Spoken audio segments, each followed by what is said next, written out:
under your prime ministership, don't allow any atrocious terrible to any community through your home minister.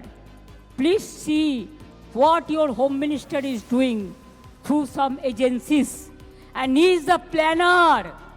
He wants to change the game. He cannot change the unity of India. He cannot change the India, Hindustan,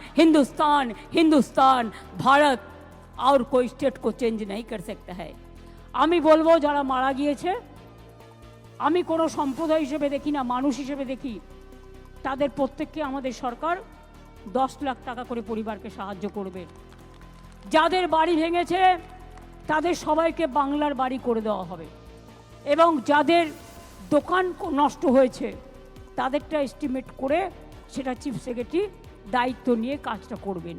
আমাদের হিন্দুদের বাড়ি উনাকে করতে হবে না, আমরা NHRC এবং সিপিডব্লিউটি কে দিয়ে কোটি টাকা আদায় করব।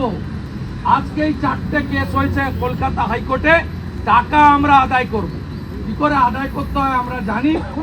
আমরা যাদের পেটিএম পেয়েছিলাম প্রত্যেকের অ্যাকাউন্টে হাজার হাজার টাকা সবাই ঢুকাচ্ছে অ্যাকাউন্টে। উনার দয়া আমাদের দরকার নেই। কোথাও কারোর ক্ষতি হলে ক্ষতিপূরণ দেওয়াটা তো রাষ্ট্রের কর্তব্য, আর এটা ন্যাশনাল গাইডলাইনে রয়েছে। আরজি করের ক্ষেত্রে মুখ্যমন্ত্রী যেটা বলেছেন সেটা ন্যাশনাল গাইডলাইন।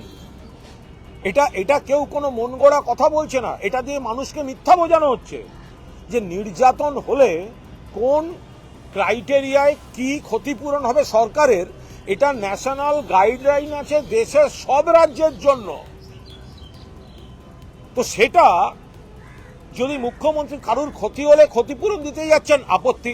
আচ্ছা, শুভেন্দু অধিকারী লজ্জা করছে না বলতে?